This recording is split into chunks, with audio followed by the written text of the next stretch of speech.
Hello, I'm Charlotte and this is Books and Bargains.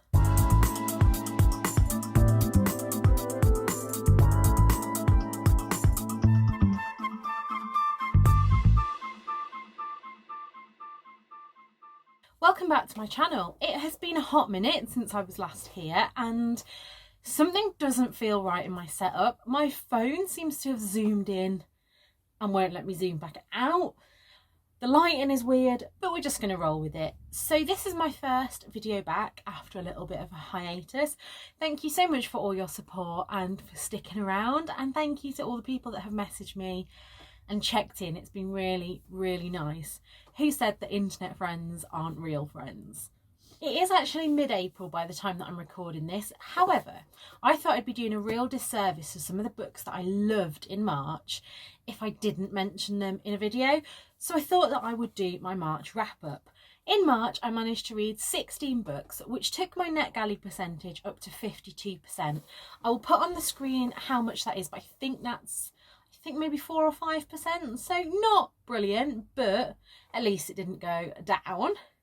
In terms of age range of the fiction books that I read 4 middle grade, 7 YA and 3 adult books. You can really tell where my head was in March. And in their format, I read 6 ebooks, 3 audiobooks and 7 physical books.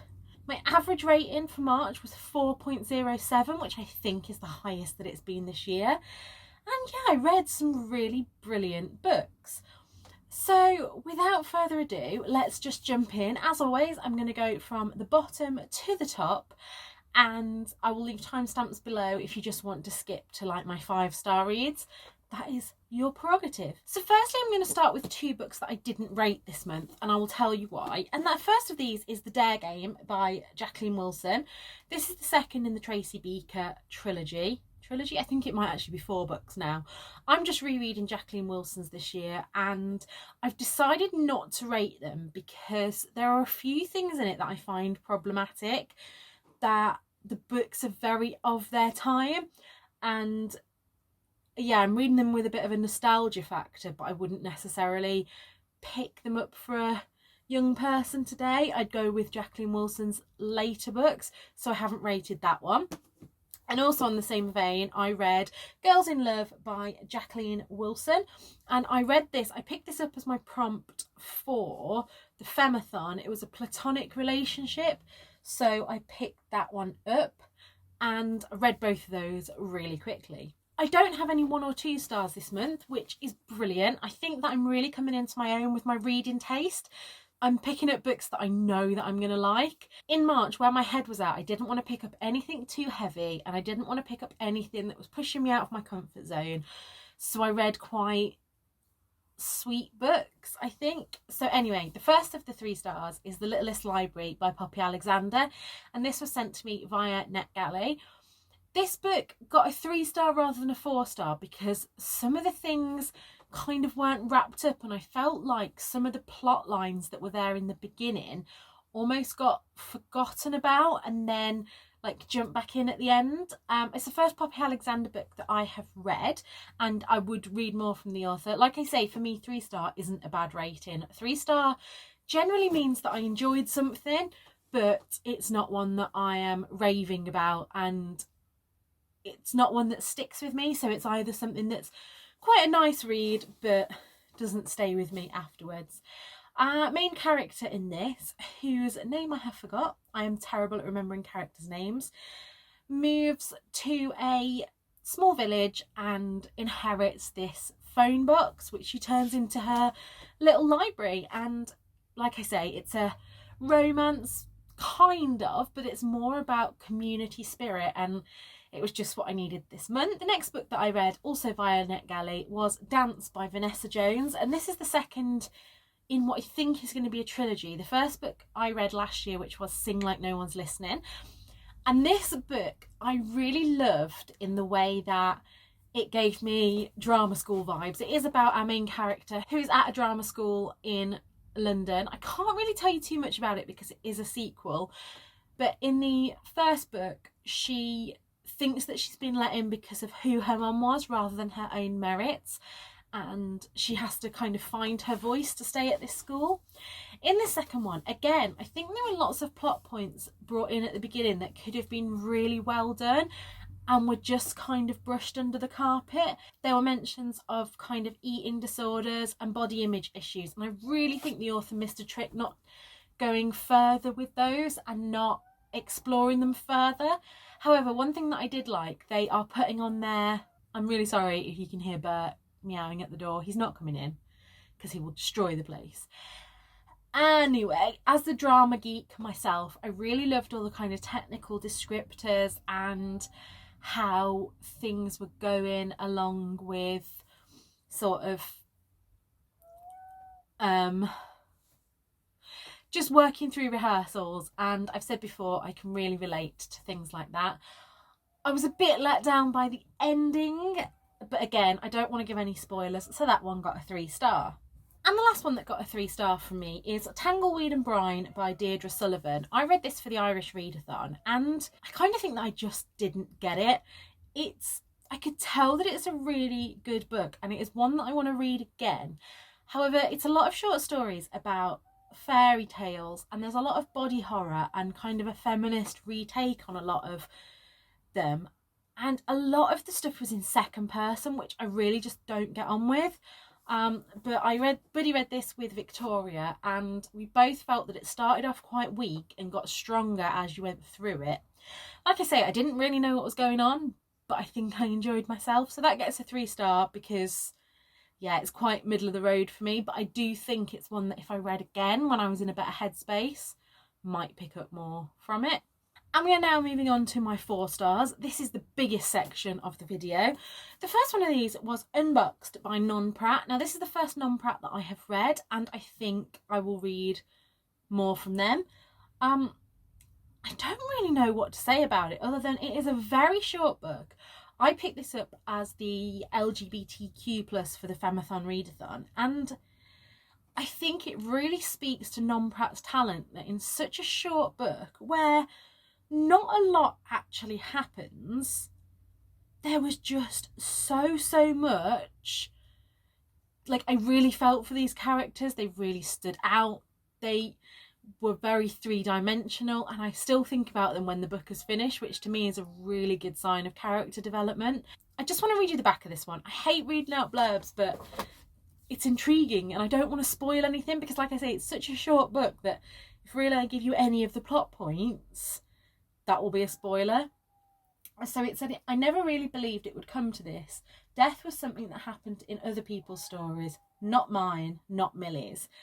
And I read that in one sitting and gave that a 4-star. The next book I read was also sent to me by NetGalley, and that is Pizza Girl by Jean Kyung Fraser. I hope I'm saying that right. And again, this was an Own Voices book. It also had LGBTQ themes, and this was, again, a 4-star. It was one of those books that I just wanted to keep picking up. Again, I found some of the plot points a little bit trivial and not a lot happens in the book, but it was, if you've read Convenience Store Woman, it was a bit of that kind of book, that it's more of a study of the main character and what is expected of them from society versus what they actually want. And I found that really, really interesting. Again, not much that I can say about it, but I gave it a 4-star. The next book I read and listened to on audiobook, and that is Leap In by Alexandra Hemingsley. This is the second Alexandra Hemingsley book that I have listened to on audiobook, and I just love the way that she tells her stories. So her first book, Running Like a Girl, even though I have no intention of ever being a runner, really inspired me. It was really good to listen to, and it, like I say, although I've got no intention of being a runner, it did inspire me just to give things a go. And this one was more of the same. This was all about swimming in the, I think Brighton is where she lives, swimming peer to peer, but it's so much more than that. I see her books as kind of a manual for life, and I do have her third book ready to read on Audible. So the next book I literally found by typing into Google Irish gay books or Irish LGBT, something like that, and it was The Deepest Breath by Meg Grehan, and this is a novel in verse, and this it's just exploring that very first feeling where our main character has a crush on her friend Chloe, and also living with anxiety. I just thought, if this is the kind of book that I think all kids need to read, because it's all these really serious themes are put in such a way that I don't know how to explain it. It's just so accessible and so lovely to read. I'm now going to be on the lookout for Meg Grehan's The Deepest Breath. Quite a few of these 4 stars I think could have been 5 stars, but I'm really trying to be strict with my 5 stars this year, because I want my 5 stars to be those absolutely spot on books. But this was very close. In fact, I think I'm going to have to put this one up to a 5 star, because I cannot think of any reason not to give it a 5 star. So there we go. I'm going to update that one. The next book, again for the Irish Readathon, is another, I'd say, love-hate Marmite book. And that's Normal People by Sally Rooney. And I bloody loved this. I wasn't sure what I was getting into at first. Like I say, I don't like to go into books knowing too much, but I knew that Victoria had loved this. And generally, I can't think of a book that me and Victoria have disagreed on. So when I knew that she was on the love list, and Leanne from Leanne Rose, both of who I have really similar taste to, I just thought I'd pick it up. And again, didn't want to put it down. This, I would say this is more of a character study than a plot-driven book, and that's why I liked it so much. I find it really hard to relate to books such as like high fantasy, where a lot of the content is the world building, because I don't know actually why. I think I just relate so much better to books when they are about the characters, and this is definitely that. I am now really excited to watch the BBC adaptation. I wanted to read the book first though. The next book I also read via NetGalley, but then I ordered myself a copy, and that is Bad Habits by Flynn Meaney. Now, if you have seen the film Wild Child, that is the vibes that this book was giving me. However, it was a kind of updated LGBTQ feminist kind of not retelling, but anyway, yeah, it was like that, but with extra. If you imagine Wild Child crossed with Moxie, this is what you're getting. And basically, it is a girl who is at a Catholic school and is kind of trying to get herself kicked out. She doesn't want to be there anymore, and things progress. It's just a fun feminist read, and I gave that a 4 star. And the last 4 star, again, this is one that I'd never heard of it before, and it was when I was looking for secondhand books online, so I was scouring kind of Music Magpie, and there was a few smaller ones that didn't have such a big selection, and I saw it, and I saw the cover, and it's Read Me Like a Book by Liz Kessler, and again, it was described as LGBT, and it's a coming-of-age story. Honestly navigates the mind of a teen who is discovering her sexuality, and in it our main character has a crush on her English teacher, and I related so hard to this. At school I was in the closet. If you read any of my teenage diaries, the amount of times that I write in there, I'm not a lesbian, because I was trying to convince myself that I didn't fancy my history teacher, it is crazy the amount of times that I wrote that. But anyway, but this book is so much more. This is another one that is about community and friendships, and the only thing that I gave this a 4 star instead of a 5 star is because I'm sure it's this book that says, yeah, so in the blurb it says there's just one thing she's in love, and shouldn't it be her boyfriend Dylan, not Miss Murray, her English teacher, which made me think that the relationship with Dylan was going to be a bigger part, and it wasn't. Like, I don't think there was any need for her to be in a relationship with him, but I did really enjoy the book, and I'm going to look out for, I won't be keeping this copy, it's a library hardback copy. I'm going to be looking out for my own paperback copy. And then on to the 5-star books. The first one I'm going to talk about, I don't have, it was another NetGalley, and that is All Boys Aren't Blue by George M. Johnson. This is one of those books that I'd heard a lot about, but I still didn't really know what I was getting myself into when I was reading it. It, again, is not just, I expected it to be a lot about George's sexuality, and while it is, it's all about families and communities and everything in between. There are a lot of content warnings for this book. I will try and leave a resource down below if I can find it, of a brilliant database which talks about content warnings. I'm really bad at knowing what I should include as a content warning, so I will try and link that resource below in all my videos from now on. However, there was a lot of joy about the book. We hear a lot that we need to hear more stories about black joy and gay joy, and it needs to not always be a cautionary tale, and there was a lot of that in this book. You know, there were people in the community that thought they were doing good and weren't, but yeah, I can't describe how much I took away from this book, despite the fact that I'm not its target audience. It's a really, really important read. And on to the last 3. I'm trying to decide which out of these is my favourite, and I think that I've got this list right. So, but number 3, 2, and then number 1. So number 3 is another one that I read on NetGalley and then had to get my own copy of, and that's The List of Things That Will Not Change by Rebecca Stead. And this, again, is a middle grade with mental health rep and LGBTQIA plus rep, and it was just perfect. I don't think that I could fault anything in this. It's about our main character, B, I think her name is, yeah. And B's dad is gay, and she knows that, and she doesn't have a problem with that. And her dad has decided to remarry.